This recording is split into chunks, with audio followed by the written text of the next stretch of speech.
question, qu'est-ce qui fait qu'un touriste, il va non seulement respecter le lieu dans lequel il va évoluer, vis-à-vis de la biodiversité, mais aussi des êtres humains qui vivent sur ce territoire.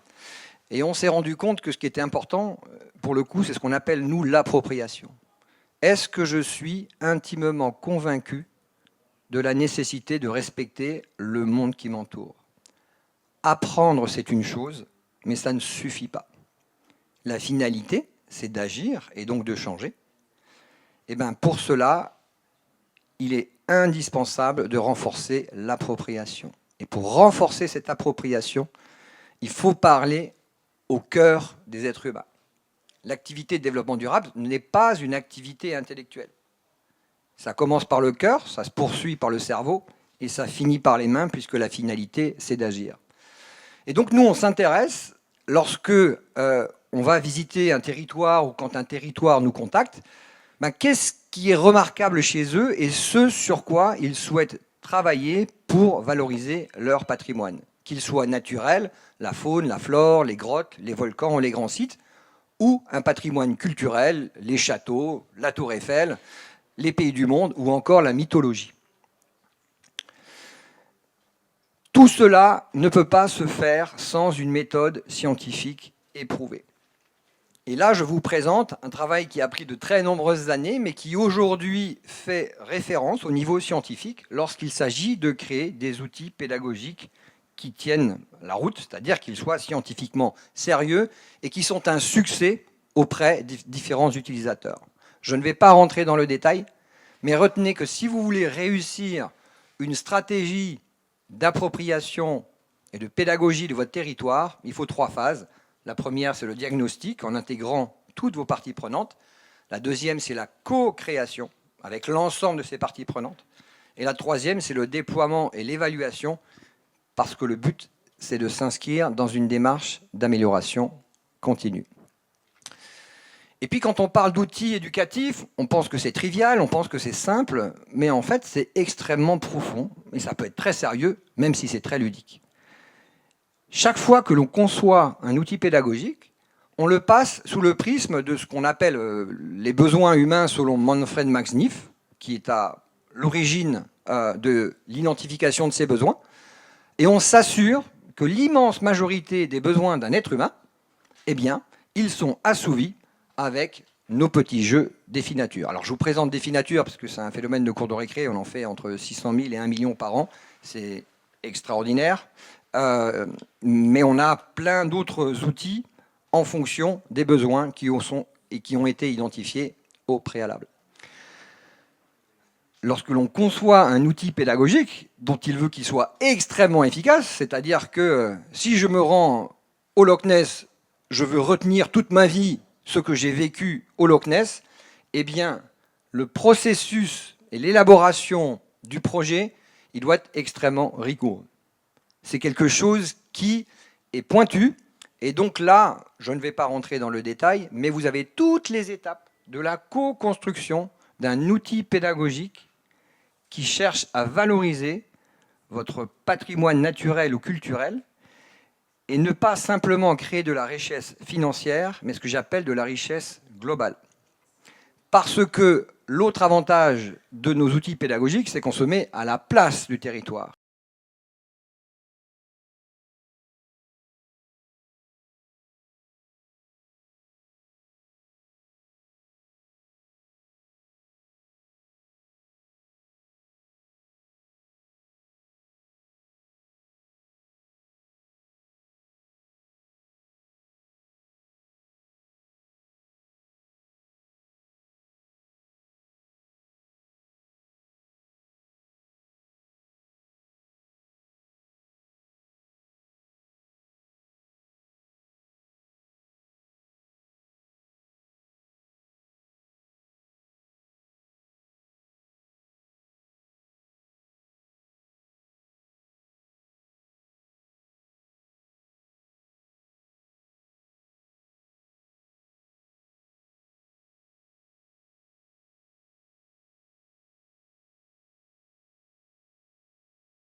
chacun des usages et des besoins.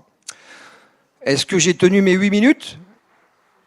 I am right with the 8 minutes? Ok, merci beaucoup. Et puis, juste pour finir, j'ai aussi eu la chance de travailler sur des programmes internationaux en tourisme responsable à travers le monde. Et c'est vrai que c'est très compliqué en ce moment, mais n'oubliez pas qu'on n'est jamais à l'abri d'une bonne nouvelle et qu'on peut continuer à voir l'avenir en flamant rose. Merci beaucoup. Thank you very much, Jean-Thierry. Next presentation we will have from Emma Harrison, who is the Destination Development Manager of Visit Inverness from Loch Ness, Scotland, and Russell Fraser, the Managing Director of Loch Ness Hub and Travel, both from Scotland. Emma and Russell will share how the Loch Ness region is shifting its tourism beyond the monster towards a greener, more respectful future. They will present initiatives like the Active Travel Toolkit, Bike-Friendly Business Scheme, and Sustainable Food Map. Their joint talk shows how community-led and business collaborations are reducing impacts while building resilience in the destination. So, Emma and Russell, the floor is yours.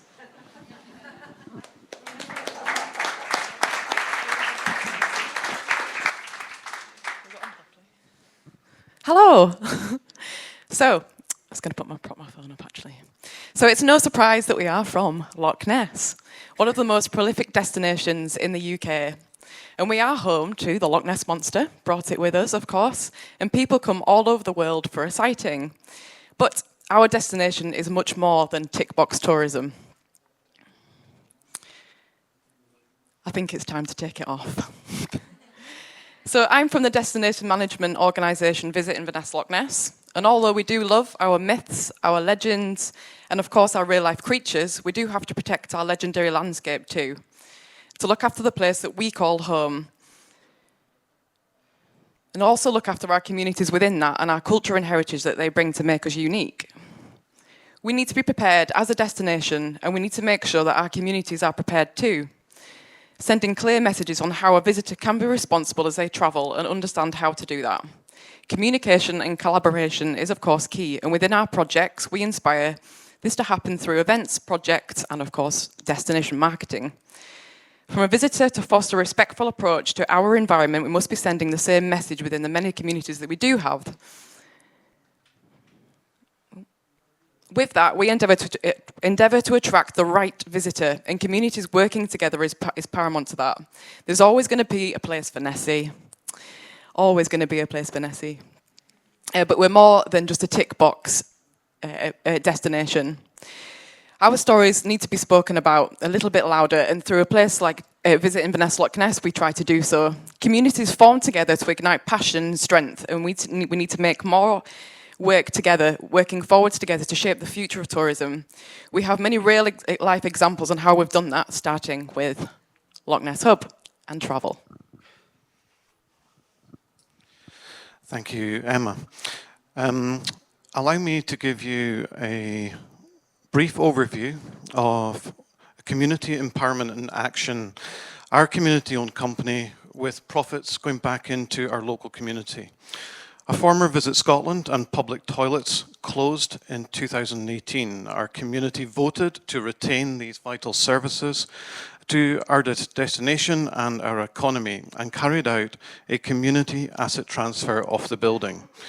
To do that, we had to evidence a sustainable business plan and launched a community share offer over the course of 4 weeks during the pandemic, raising a total of £110,000 with a community of only approximately 2,000 people, a real buy-in, which then allowed us to buy an existing company of a baggage transfer business serving long-distance trails in the Highlands of Scotland. We opened in June 2021. Who in the right mind opens a tourism business during a worldwide ban on travel, you may ask. But we then went on and have grown exponentially. We've become a multi-award-winning and now the only non-government-based gold-green tourism accredited information centre in Scotland. We wanted to be able to tell our community's own story, our own heritage and our own culture. It isn't good enough to just tell visitors to slow down and avoid tick box tourism. We had to give them a reason and the toolkits to do so, to feel like temporary locals for the duration of their visit. But we couldn't achieve that alone, and that is where collaborating with our local DMO, Visit Inverness Loch Ness, has proved invaluable. So the key message as a wider organisation will always be, let's attract the right visitor. Of course, we're always going to want people to come and visit our places. Please do come. And we want people to continue to see how beautiful the destination is. But we also want them to respect what we have and also learn the respect that we have for our environment too. So we're located in the Scottish Highlands, for those that don't know that, and we're on the way to lots of other hotspots like the Isle of Skye. As Russell did allude to, our communities wish to extend we want them to extend their stay longer and learn about our culture and our history. So we work with lots of different businesses in the region and created lots of different initiatives, one of which is the Loch and Land Festival. That's coming up in a few weeks, and we celebrate the businesses in the area with what they do best. Going in the outdoors, seeing the amazing trails, biking trails that we have in the area, learning how to Highland dance, and trying to get as many people as possible to come along to that, to experience it for themselves. And, of course, most importantly, take that little bit longer in the destination and not just be a tick box exercise, as Russell said. I'm personally very excited about our food and drink projects, so trying to bring people into the destination to learn how we cook, what local produce do you use, what makes us unique, and actually it's not all about the whiskey and the haggis, there's much, much more than that. We've also got the active travel toolkit, so we took lots of information on how best to be a responsible tourist in our destination, which is actually quite difficult. We're very rural communities across the Peast, but we have supplied the local hotels and B&Bs with a toolkit to try and make their visitors make better choices, and how to do that, because actually that's very important. And also addressing why the small changes do make a bit impact as a whole. So we work together as one destination, and our communities remain stronger. And it gives the visitors a deeper insight of who the local community really are. And they're not all like Russell, but there's a lot like Russell, very friendly and very passionate about the area. And some really good examples, including Loch Ness Travel, as I've already said. Thanks, Emma. I should say I am also a founding director and chair of Scottish Community Tourism Network. Abbreviation is SCOTO. SCOTO is a network of community-led tourism organisations from across the country. My colleague, Karen Tobin, has been enabling community empowerment by visiting and asking those communities to press pause. Communities are often good at saying what they don't want, but it's not until you get everyone in one room, around one table, public, private, and third sector organisations, discussing what is working well and what isn't, then formulating an agreed strategy on what each community wishes for their own destination. Our very own Loch Ness community went through this process and are continually supporting and adopting responsible tourism techniques. We are encouraging guests to our home to act responsibly, leaving no trace, but also leaving with treasured, authentic memories of our green destination. Once again, it is not good enough to just tell visitors what to do. We need to lead by example. And, sorry, Emma, do you want to do those slides? To lead by example and show them. Our community is now a team, communicating and collaborating. We provide digital and marketing support to local businesses, and we promote active and heritage-based travel. We truly believe in authentic experiences. For example, our hugely popular Highland cow tours, which support a local farming family. You will see evidence on our Loch Ness Hub and Travel YouTube channel, where Ian, the farmer, describes how these tours have saved his way of life. We are much more than a monster. We are much more than just a visitor information centre. We are the hosts responsible for our truly special green destination. Thank you very much.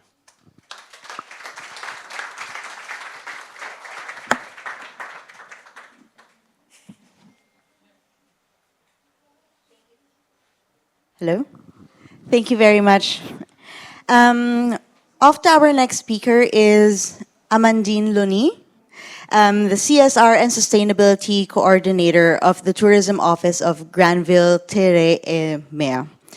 Amandine will present an educational program to preserve the foreshore in the Bay of Mont Saint-Michel. She will explain how the Tourism Office, in partnership with local associations, raises awareness among recreational fishers. She will show how staff contribute ecological data and national monitoring while reducing environmental impact. So, Amandine, the floor is yours. Nous sommes le dimanche 30 mars 2024. Je m'approche sur les strands de Saint-Martin-de-Bréal avec mes proches pour aller pêcher la coquille Saint-Jacques. Autour de nous, des centaines de pêcheurs à pied prêts à pêcher la coquille. C'est la plus grande marée de l'année. Plusieurs personnes avec divers outils de pêche aussi. À ce moment-là, je me remémore 20 ans en arrière avec ma grand-mère sur les strands de Quéron cette fois-ci, à observer le sable juste pour voir signes de vie des coques et pouvoir les cueillir à la main. Autour de nous, seulement quelques pêcheurs au même profil. Alors ce dimanche 30 mars 2024, le regard porté à l'horizon, je me demande, est-ce que le comportement des pêcheurs ont réellement changé? Quelles sont leurs motivations aujourd'hui? Bonjour à tous, je m'appelle Amandine et je viens de Normandie, plus précisément de la destination Granville-Terre-et-Mer, qui est située au nord de la France. Granville regarde fièrement Chausey, qui est un archipel aux 365 kilos, et la destination vit clairement au rythme des plus grandes marées d'Europe. Le paysage est très changeant. 4 fois dans une même journée, on va avoir la marée haute, c'est-à-dire la marée à proximité, la mer à proximité, et 2 fois la marée basse, c'est-à-dire la mer au loin. Ce phénomène des grandes marées favorise l'activité de la pêche à pied de loisir. Une activité ancestrale et traditionnelle, qui consiste à se présenter 2 heures avant la basse mer sur l'estran pour pêcher coquillages et crustacés. Et ce, sans intention de revente, pour sa consommation personnelle.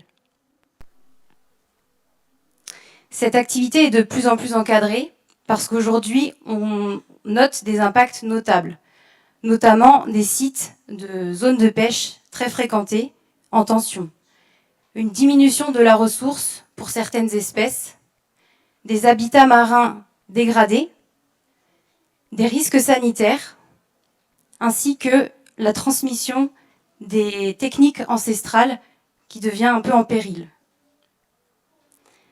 Il faut dire que l'activité est de plus en plus plébiscitée, de plus en plus médiatisée, que la réglementation est complexe, qu'elle n'est pas la même d'un territoire à un autre et qu'elle évolue constamment. Que les systèmes d'alerte fermeture sanitaire sont très peu consultés, voire complètement méconnus, et que la méconnaissance des risques encourus à marée montante est également un problème. Depuis de nombreuses années, des initiatives locales et nationales se mettent en place, notamment pour suivre le comportement des pêcheurs à pied de loisirs sur l'estran et aussi pour effectuer des comptages et réguler la présence des pêcheurs à pied sur les sites. Des associations forment également des relais pour pouvoir mieux sensibiliser les pêcheurs à pied sur l'estran. L'Office de tourisme de Granville-Terre-et-Mer est en partenariat avec ces associations depuis 2015. En 2015, on a commencé à vendre des pieds à coulisses dans nos bureaux d'accueil qui permettent de mesurer la taille des coquillages et crustacés. 2 ans après, on s'est mis à vendre des annuaires de marée pour pouvoir mieux diffuser les horaires de marée et toute la réglementation propre à la pêche à pied de loisirs. Quelques années encore après, une association est venue nous voir pour nous proposer de former les conseillers en séjour pour adopter un discours éducatif et pédagogique à l'accueil.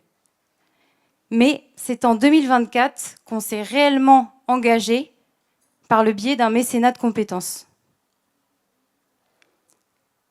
Concrètement, le mécénat de compétences consiste à créer un partenariat entre une association, donc là en l'occurrence l'association Avril, qui est une association d'éducation et de sensibilisation à l'environnement, des salariés de l'organisation de l'Office de tourisme de Granville-Terre-et-Mer, des salariés volontaires, pour pouvoir aller sur les grandes marées, sensibiliser et éduquer les pêcheurs à pied.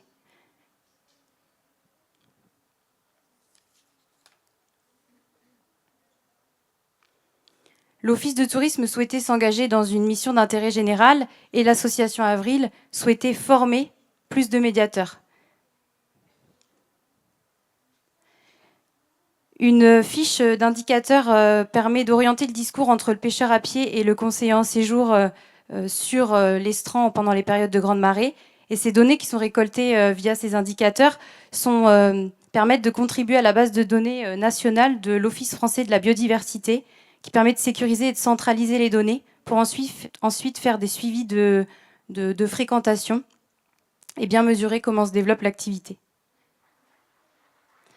On a évalué du coup les effets positifs et en 2024, le fait d'avoir formé des médiateurs à l'Office de tourisme, ça a permis de couvrir tous les sites de pêche à pied du Sud-Manche et ça a permis à l'association en question de dégager plus de temps pour faire plus de temps fort.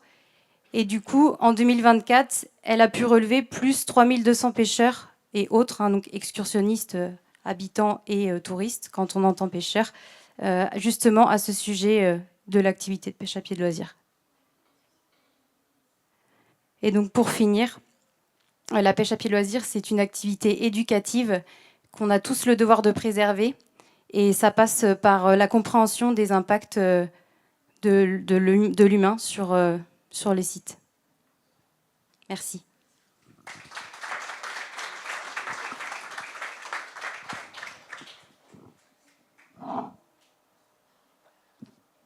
Thank you very much, Amandine. Next presentation, we will hear from Bianca Benko, the tourism advisor of the municipality of Hosuhetini. Bianca will share how a rare flower, the banat peony, sparked one of Hungary's most important grassroots environmental movements. She will explain how local resistance against a NATO radar transformed into festivals, community pride, and sustainable tourism. Her story shows how cultural identity and civic action can redefine a destination's future. Bianca, you have the floor. Thank you. So, hello everyone. My name is Bianca Benko, and I'm here to tell you a story of my village, Hosuhetén, in Hungary. It's about how people once protected the rare flower, the banat peony, and how this protest changed our community. We call it the blooming protest. So Hosuhetén is south of Hungary, 15 kilometers from the city of Pécs, at the foot of the Zengő Hills. Its main attraction is Mount Zengő. People come here for hike, cycle, but also have a strong glassblowing tradition. But the symbol of our village is the banat peony. Around 90% of the world population of this flower grows here.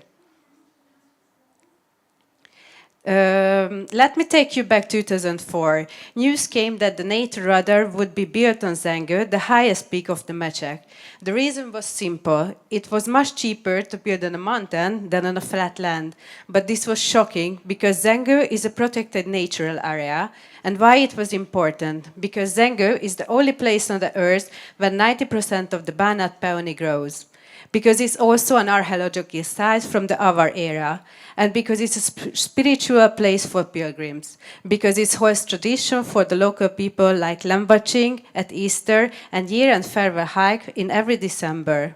The radar would have destroyed the mountain ecosystem. Its radiation could have harmed local people. Tourists would have died. Families would have moved away. And the village itself could have been lost. For the people of Hosuhetén, it was a clear choice: fight for their home or lose it forever. But the community rises. People did not stay silent. Everyone helped in their own way, according to strengths and skills. The stronger villages keep night watch on the mountain, even in the freezing winter in February. Children cooked together with their grandparents. Others went back and forth between the village and Zengő, bringing the food and supplies. Farmers, teachers, grandparents, children all stood up. They made human chains. The people, the stronger people on the hill, they made human chains. They chained themselves to trees. They even climbed into the forest canopy to stop the cutting. More than 6,000 signatures were collected. Experts wrote reports. Children drew pictures of radar on the top of the mountain, what will happen, what it will look like after death if they're going to build this NATO radar. Drawings that shocked many people.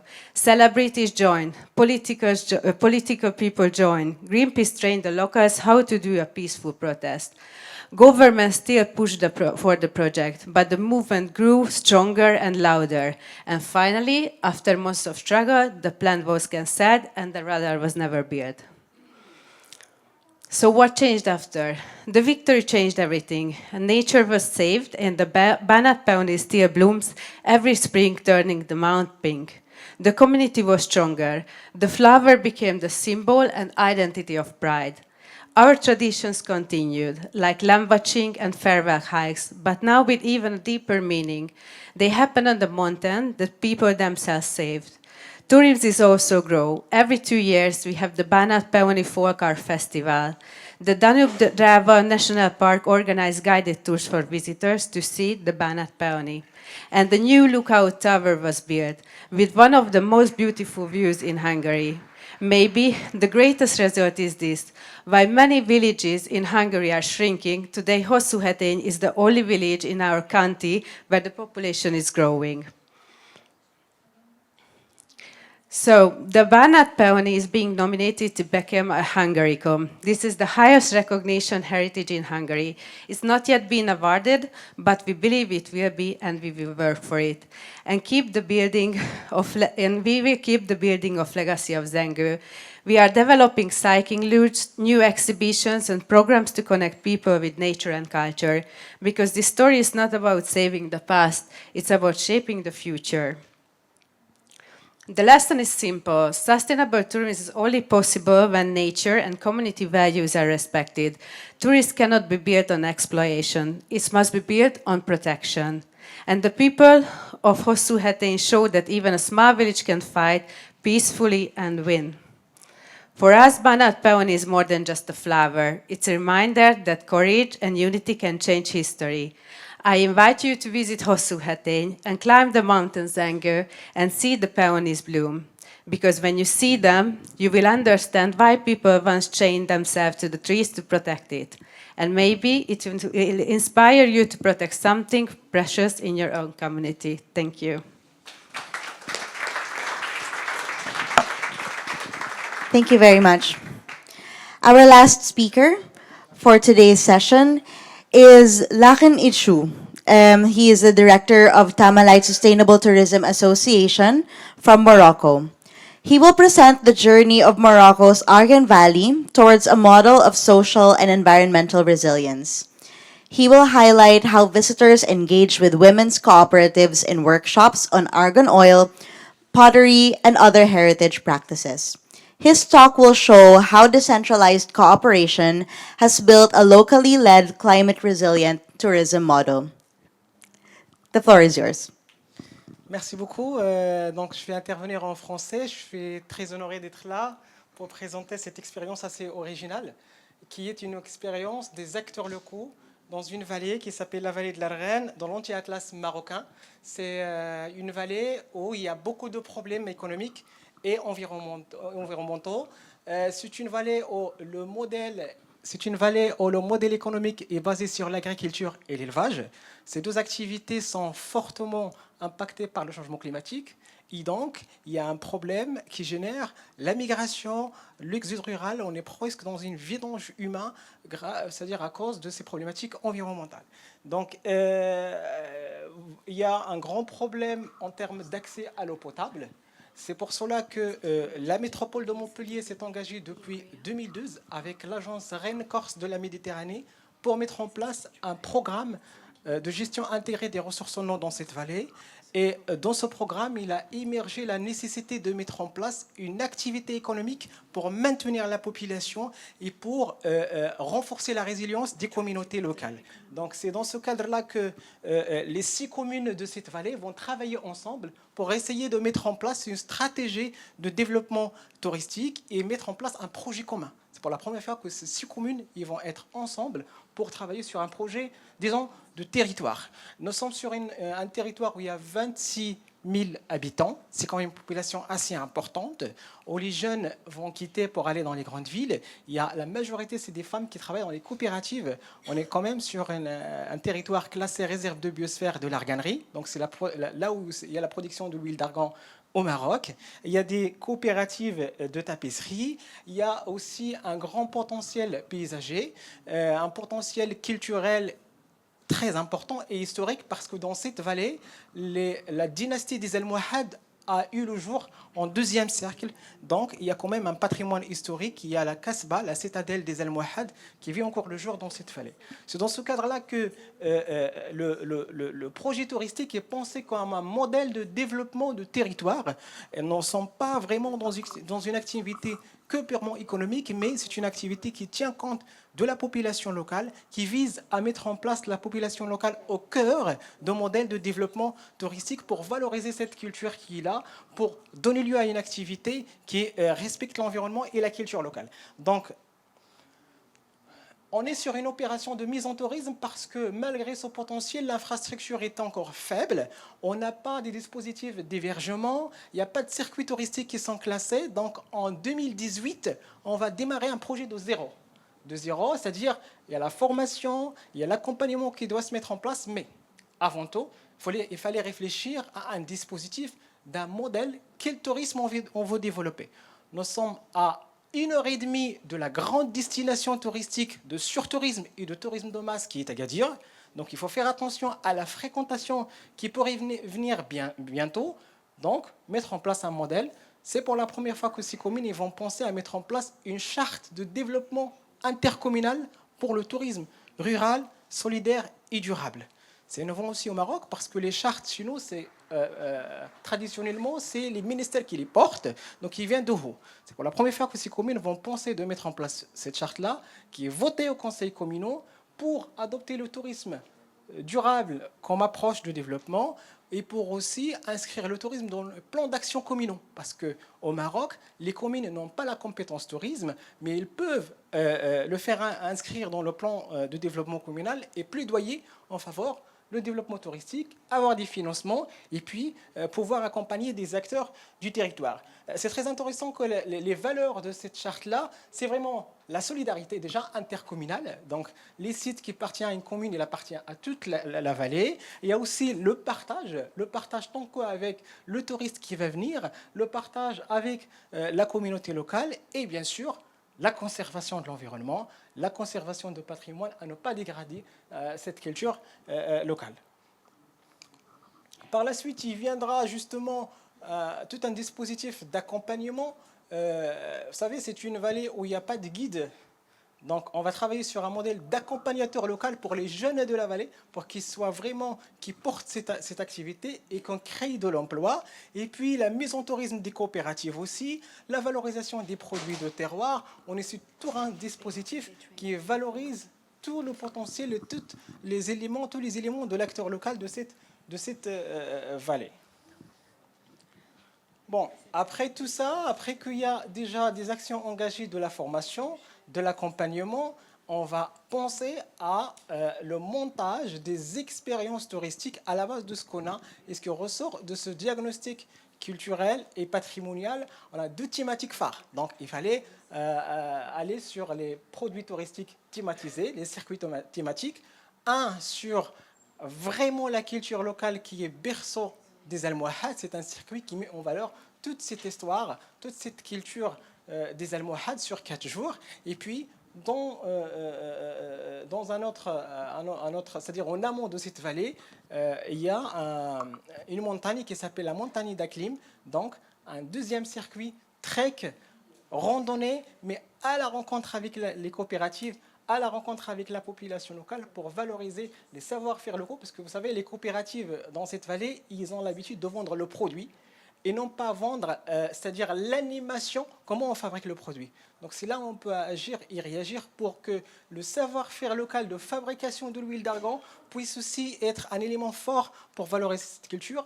La production des tapis, il y a tout un processus de production et c'est là on a mis en place des immersions culturelles autour de cette randonnée. Mais pas juste de la randonnée, mais toujours dans la question de la culture. Bon voilà, c'est tout un bailliage d'activités qui sont proposées sur les deux circuits. Il y a les ateliers de cuisine, la tapisserie, tout ce qui est randonnée, balade à dos d'âne. Donc c'est vraiment les activités que normalement la population pratique quotidiennement, mais ils sont en mise en tourisme ces activités pour donner lieu à un véritable modèle de valorisation culturelle de cette vallée. Après, je vous ai dit au début que... 2 minutes. Okay. Après, je vous ai dit au début qu'il n'y a pas un dispositif d'hébergement. Donc, ça vaut le coup que les communes vont penser aussi à mettre en place une charte de développement d'hébergement éco-responsable, où ils vont voter pour mettre en place des normes sur mesure pour y aller en mode hébergement chez l'habitant, encore une fois. On n'est pas dans des hôtels, on est en hébergement chez l'habitant, accueil chez les familles pour donner lieu à un modèle d'hébergement adapté. Ce qui est très important, c'est le modèle de gouvernance de cette destination. C'est très important aussi parce que, quand je vous ai dit, les communes n'ont pas la compétence tourisme, mais il va y avoir la création d'une association qui fédère l'ensemble des acteurs de 6 communes. C'est un organe de gestion de destination, ANOGD, sous forme d'une association qui fédère ce promoteur touristique. Alors l'association aujourd'hui, c'est elle qui met en place les plans de promotion, les plans marketing, de communication, comme étant un véritable organe pour développer cette destination. Voilà quel impact ces jeunes-là aujourd'hui ils rêvaient de partir en fait à Casablanca, à Rabat, à les grandes villes. Maintenant, ce sont devenus des accompagnateurs touristiques, créateurs de l'innovation et qui portent le projet touristique. Bon, ce qui est important aussi, c'est la visibilité de territoire, parce qu'en 2018, quand on parle vallée d'Arghen, même à Agadir, à 2 heures, personne ne connaît la vallée. Aujourd'hui, la vallée est reconnue comme destination écotouristique et émergente par la région Souss-Massa, qui reconnaît ce territoire comme territoire pilote pour mettre en place des opérations d'hébergement éco-responsables pour valoriser la culture locale et diffuser son modèle à l'échelle de la région. Voilà, je vous remercie. Thank you very much. And now that we have all the presentations finished, then I would please request all our speakers to come here in front for our panel discussion.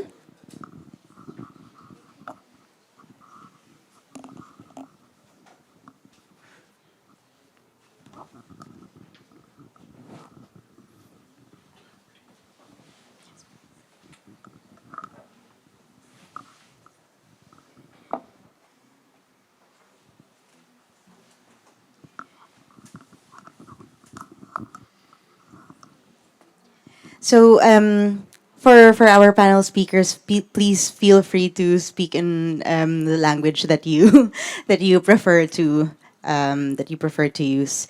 Yeah. So thank you very much. That was a very interesting group of presentations. So let me start off with Jean-Thierry, with regard to your work with BioViva. So your nature challenges games engages people playfully while promoting responsible tourism. How do you translate these very complex sustainability ideas and issues into enjoyable experience? And how do these enjoyable experience, how do you think they contribute to a broader sense of community and environmental well-being? Merci pour la question. Alors j'ai coutume de dire qu'un être humain, il a une bouche et 2 oreilles. C'est pas pour rien, parce que ce qui fait le succès d'un bon outil pédagogique, c'est la capacité d'écouter et d'écouter les parties prenantes locales. pour comprendre qui ils sont, ce qu'ils vivent et comment nous, après, on peut transcrire ça de manière simple, positive, agréable auprès de personnes étrangères, des touristes, qui veulent passer ce que j'appelle moi des moments de vie, un bon moment de vie, et comment ils peuvent rentrer avec ce bon moment de vie et le partager avec leur propre réseau de parties prenantes. Je l'ai expliqué tout à l'heure, il faut une vraie démarche scientifique, il faut vraiment comprendre les contraintes qui sont celles du territoire, mais aussi quels sont les facteurs clés de succès. Et en fait, le diable se cache dans le détail, mais les solutions, il y en a plein. Et le plus important, je l'ai dit tout à l'heure, c'est la co-construction. Pour un défi nature qu'on a fait sur l'île de la Réunion, on a mobilisé une école et un enseignant, et c'est avec eux qu'on l'a co-construit. C'était pendant le Covid, on faisait des réunions en Teams. Vous n'imaginez pas, mais l'incroyable engouement que cet outil a eu sur l'île, qui fait 1 million d'habitants, qui a mobilisé les services de l'État, la collectivité, le parc national, le parc naturel régional, l'Office du tourisme, qui lui a offert un défi nature Réunion à chaque personne qui venait visiter l'île. Et comme à la Réunion, ils parlent un patois créole, ben qu'est-ce qu'on a fait? On a traduit ce jeu initialement en français en patois créole.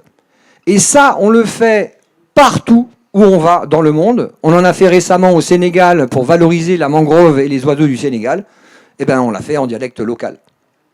C'est extrêmement important de se mettre à la personne, à la place de la personne qui vit sur ce territoire, parce qu'il n'y a rien de plus puissant qu'un outil pédagogique familial.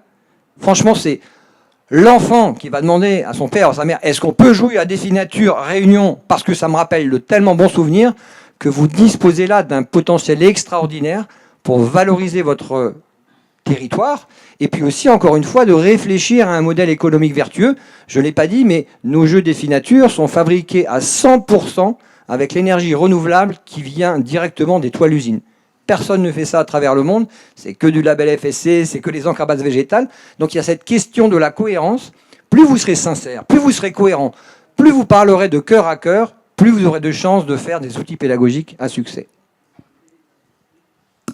Thank you very much. That's very interesting. I really like what you said about having, you know, like simple positive messages, because these are the ones that really would translate well to the users and eventually how it translates to the whole community. Thank you very much. Et j'ai oublié de vous dire, parce que vous êtes super sympa, on offre un défi nature à chaque participant à cet atelier. C'est Marion qui vous le remettra. Thank you very much. Now I go to our folks from Scotland. So how did you utilize local culture in your framework of avoiding tick box tourism and making tourists temporary locals? How did the local community respond to this, and what is the response from the local community? Thank you.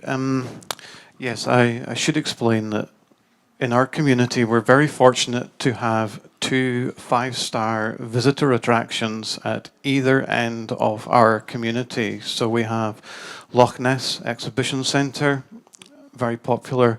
We have Arghen Castle, which sits on the shores of Loch Ness, approximately 500,000 people a year. As I said earlier, we're only a community of 2,000 people, so very small village.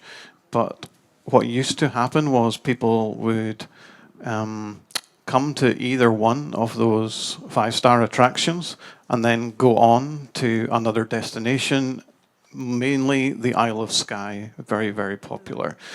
So we had to change that, as I said earlier, by giving them things to see and do in our community to slow them down. And we've worked closely with Visit Inverness Loch Ness, our DMO, to deliver that. Yeah, and I think it's important to mention that within those attractions, specifically the Loch Ness Centre, we have a lot of the locals telling us their story. So where did the idea of, I'm going to use the Loch Ness Monster again, and this, the whole point is that it's not just about the monster, but it is about trying to make sure that everybody knows the full story, and that literally the people that live in the village are appearing on the TV screens in there.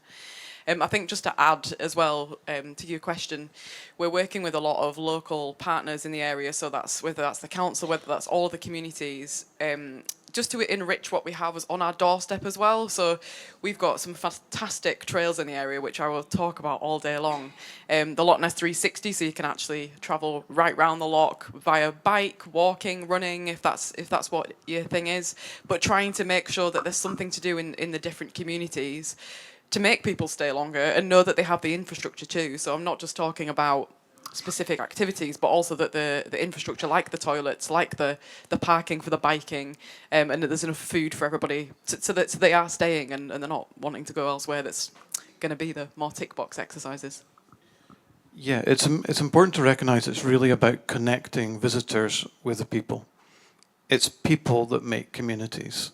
Everything that's around that is sometimes nice to haves, but what's really deeply rooted is the stories that each person or people in those communities have to tell, and they are the ones that are best placed to tell that story about their community.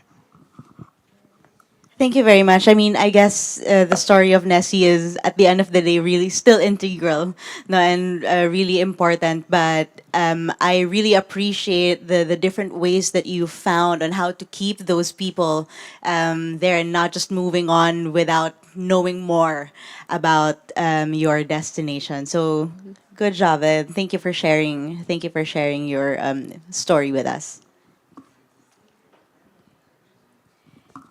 Then I go to Amandine. Can you share with us, like, what challenges do you face in balancing heritage and traditions with modern tourism expectations, and how did you address them, considering that you were doing like traditional, showcasing traditional fishing methods? Donc du coup, l'activité de pêche à pied de loisir, elle était surtout pratiquée par les habitants à l'époque. Et en fait, les techniques, elles étaient très traditionnelles. On allait à la pêche pour pêcher un peu ce qu'on allait trouver. On n'allait pas forcément à la pêche avec une idée d'espèces particulières à les pêcher, avec une quantité d'espèces à récolter. Et aujourd'hui, c'est un peu différent. Donc sur l'estran, on a des habitants, des excursionnistes, des touristes. Donc la cohabitation se fait bien. Mais le truc, c'est que pour la plupart, pour tous, quand on va à la pêche, on y va avec un quota en tête et une espèce. Et du coup, on va faire 40 coquilles Saint-Jacques. C'est plus on va aller pêcher. C'est on va aller faire 40 coquilles Saint-Jacques. Et du coup, le rapport est un peu différent, je trouve. À l'époque, vraiment, c'était un lieu où, encore aujourd'hui, mais on le ressent moins, où on se retrouvait seul, à plusieurs, en famille. C'était vraiment une sortie découverte, de bien-être. Et aujourd'hui, on y va, on reste une demi-heure, on fait le quota et puis on repart. Et du coup, il y a plus autant ce sentiment d'appartenance, comme on a pu entendre aussi ce matin au niveau du discours. Thank you very much. It does take time to move with those initiatives. Then I now go to Bianca. In your village, what you showed us today showcases how a civic initiative can reshape tourism. So you shared a lot about mobilizing the communities, but how did you do this, and how did you allow them to take ownership of these initiatives? Okay, so we are a quite small village, and there is a lot to see in the nature. So it's, first of all, I'm not just from the municipality, but I'm also an accommodation provider. So I'm working there. So it's very, very important for us that we work together, the restaurants, the accommodations, the municipalities. So it's super important that we create the product together. And also it's with this already we had this Bottle of Zanger, which people, it became a community, so now it's more important that we involve them in the decisions, and also it's in our village there is more than 100 events per year, which is a lot, so we always bring a possibility that the villagers can come together, and also it's involve the tourists in this part. We're not just alone, there are also other villages, so small community in the eastern Machek, so we work together in different projects with them. So we would like that the people stay like 2-3 days in our community as the same. So stay there, not just leave or just hike and leave, that stay there and enjoy the community life. Thank you very much for sharing that. And yeah, indeed, working together, getting stakeholders together really would help in taking ownership of everything that we do with tourism. So thank you for sharing that. I forget to add that it just opened an environmental education center for children, for the local children. That was super important because this study is not included in the Hungarian educational system, so they can understand that how precious the place they live in and know about more the nature. So it's also an involvement from the young age. Thank you very much. Maybe you can partner together and like see how, you know, like say more about the Banat peony. Thank you very much. And I will now go to you, Lachen. My question would be, what models of collaboration and how did collaboration between the communities, the authorities, and businesses, what worked best in ensuring that tourism is fair and sustainable and that really contributes to the local economy and to the local community? Merci Madame pour votre question. Alors, je pense que déjà, avant de parler du modèle de la vallée, l'enjeu pour les destinations Sorry, touristiques... can you put it a little bit closer so that we can hear it a little bit louder? Thank you. L'enjeu pour les destinations touristiques au Maroc, c'est toujours cette question de gouvernance et de coordination. Et ça, on en a pensé au début de ce programme dans la vallée, et grâce à ce premier diagnostic qui a été fait, il y a eu un consensus de travailler ensemble. Ça déjà, c'était une étape où on est arrivé avec les acteurs, les élus, avec les présidents de communes, de collectivités territoriales. Ils vont créer en 2021 un établissement qui est l'établissement de coopération intercommunale, qui va réunir les 6 communes. Ce cadre était important pour passer de travailler commune-commune, pour travailler déjà à l'échelle de 6 communes qui couvrent un périmètre hydrographique qui est le bassin hydrographique de la vallée. Après la création, il y avait la nécessité de créer l'association qui travaille maintenant c'est-à-dire en parallèle et en coordination avec l'établissement de coopération intercommunale pour voter des actions, pour voter des financements et pour même mener des plans, c'est-à-dire des plans de développement. Donc, la collaboration entre l'OGD, qui est l'association Tamalite, et l'établissement de coopération intercommunale se fait à travers la convention de partenariat entre l'association et l'établissement de coopération intercommunale. Et se concrétise à travers aussi la charte de développement du tourisme rural et solidaire que à la fois les acteurs de l'OCI, c'est-à-dire de l'établissement, ont signé, et aussi les acteurs de l'association. Donc, ce modèle-là a donné une synergie entre à la fois les collectivités qui ont la main sur le financement, sur la planification, sur la stratégie, et les acteurs qui sont les acteurs de promotion, de développement de la destination. Voilà, merci.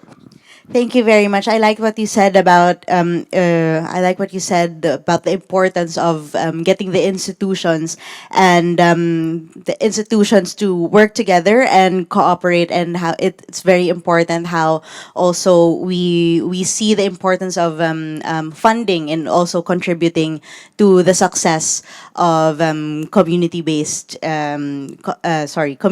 initiatives also. So thank you very much for sharing that.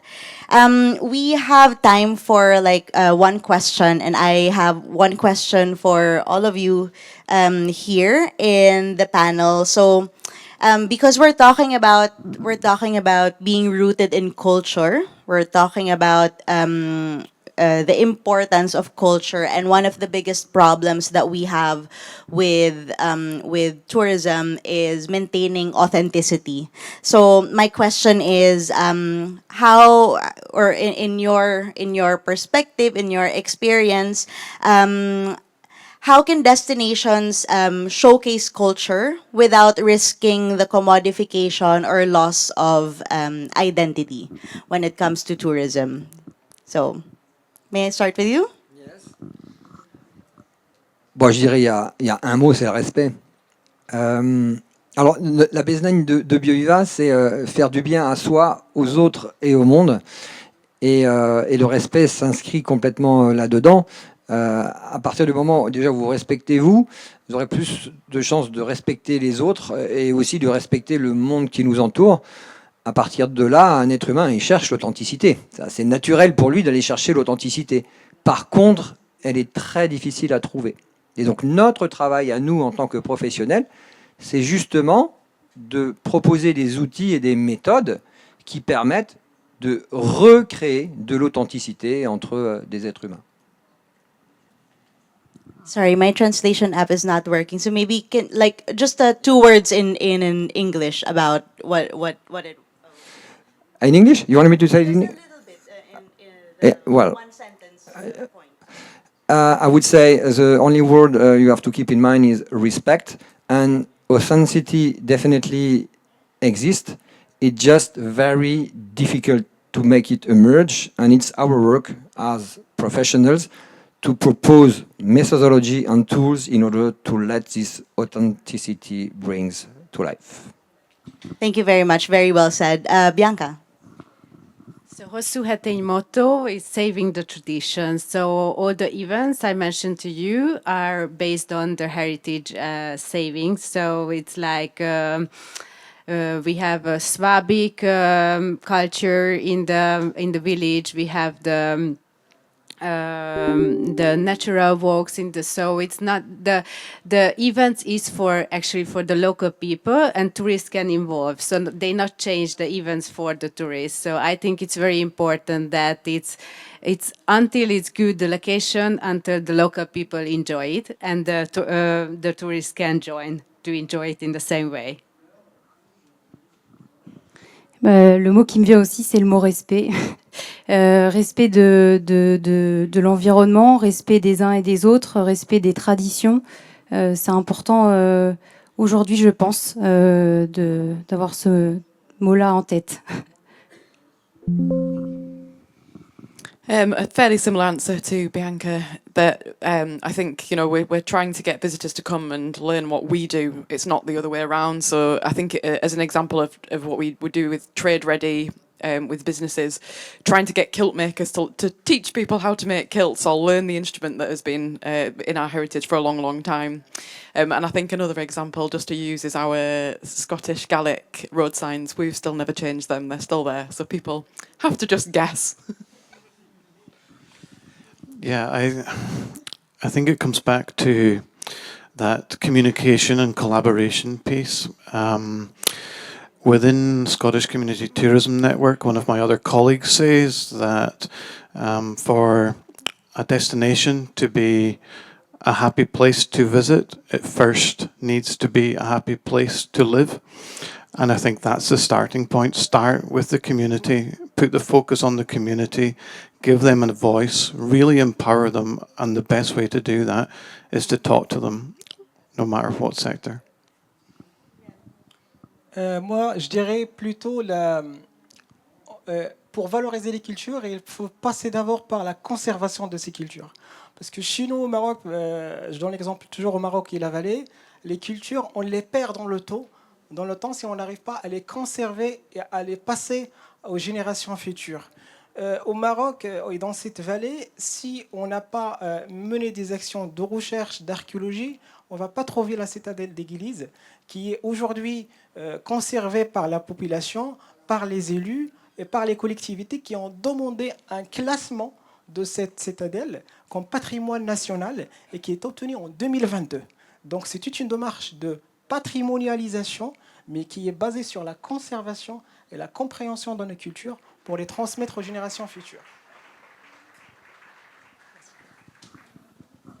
Great, thank you very much. And just to wrap up, I think one thing that really hit me with this panel is knowing that what's most important in providing or in getting our community based efforts to really work is one, really have that respect, as Jean-Thierry mentioned, but also it's really important to collaborate and cooperate with all the stakeholders within our community. And this is the only way to really make it a success, to make it as authentic, and make the local community realize that this is also their own initiative. And yeah, and that's what will work. And I hope that everyone takes this lesson back home, and that you're able to